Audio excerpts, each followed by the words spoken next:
Hello and good morning, नमस्कार। आप सब कैसे हैं? आज हम आपको यूपी लेके चलते हैं, उत्तर प्रदेश के काशी विश्वनाथ मंदिर।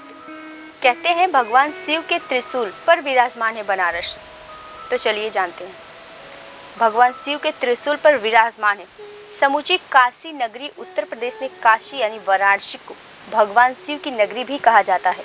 भगवान शिव के 12 ज्योतिर्लिंगों में काशी विश्वनाथ मंदिर वाराणसी में गंगा नदी के तट पर विद्यमान है। सावन आते ही भगवान शिव के दर्शन के लिए देश विदेश से लाखों श्रद्धालु यहाँ पहुँचते हैं। जीवन के सभी रसों को अपने में समेटे बनारस हर हर महादेव के मंत्रोच्चार से जब गूंज उठता है, तब हर भक्त का रोम रोम खिल उठता है।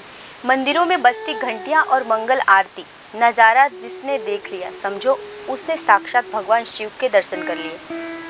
महादेव की इस नगरी को कोई बनारस तो कोई वाराणसी तो कोई काशी भी कहता है। नाम कोई भी हो, आस्था एक ही है, हर हर महादेव की। सावन के आते ही भगवान शिव के दर्शन के लिए देश विदेश से लाखों श्रद्धालु यहाँ आते हैं। इस मंदिर के दर्शन को मोक्ष प्रदायी माना जाता है। इस मंदिर का दर्शन करने वालों में आदि शंकराचार्य, संत एकनाथ, रामकृष्ण परमहंस, स्वामी विवेकानंद, स्वामी दयानंद और गोस्वामी तुलसीदास जैसे बड़े समुदाय हैं। गोस्वामी तुलसीदास जैसे बड़े महापुरुष रहे हुए हैं। वाराणसी विश्व की सबसे प्राचीन और जीवंत शहर है। मान्यता है कि भगवान भोलेनाथ ने स्वयं इसको बसाया है। यह शहर भगवान भोलेनाथ का प्रिय स्थान है। यहाँ पर उन्होंने माँ अन्नपूर्णा को भी बुलाया और स्थान दिया। एक मान्यता और भी है, इस शहर को भगवान शंकर ने अपने त्रिशूल पर बसाया है और अपने भक्तों का सब संकट हर लेते हैं। महादेव के त्रिशूल पर टिके इस प्राचीन शहर में न जाने कितने साधक आए, अपना डेरा डंडा जमाकर बसकर यहीं रह गए। बनारस की उत्पत्ति का इतिहास 5000 साल से भी पुराना है और स्वयं भोलेनाथ ने इस नगरी की स्थापना की। ऋग्वेद, संकट पुराण और महाकाव्यों में बनारस की महिमा का बखान मिलता है।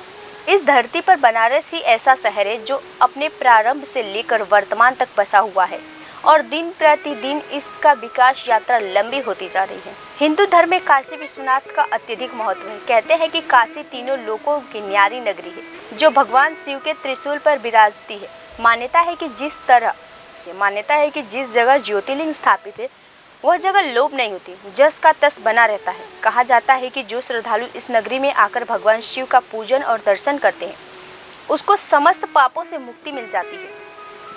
बनारस के लोगों के लिए शिव अटल सत्य है, जिसमें उनकी आस टिकी है और सांस भी वही उनकी जटाओं से निकलती गंगा के बिना उनका जीवन मूल्य के समान है।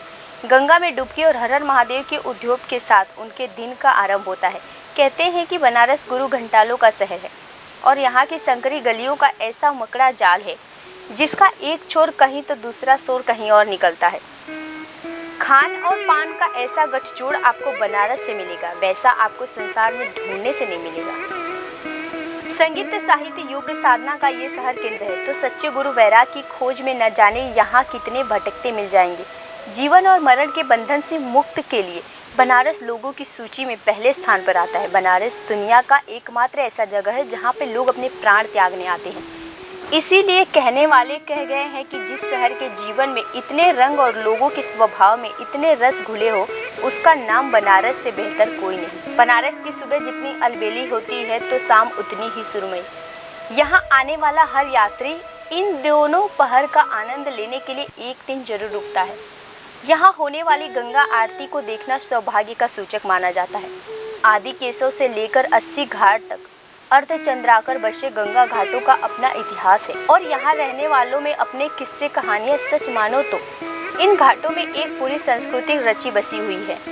बनारस को अगर हिंदुओं का काबा कहा जाता है तो बौद्ध धर्म, जैन धर्म के अलावा कबीर पंथी, रैदासी और अघोर पंथियों जैसे मतों और संप्रदायों की पूजनीय भी है। गौतम बुद्ध ने बनारस से 15 किलोमीटर दूर सारनाथ में ही अपना उद्देश्य दिया था और यहीं से बौद्ध धर्म की जड़ें पूरे विश्व में फैली है। जैन धर्म के 23वें तीर्थंकर भगवान पार्श्वनाथ का जन्म भी बनारस में हुआ था। बनारस में ही कबीरदास और उनके समकालीन रैदास का भी जन्म हुआ था।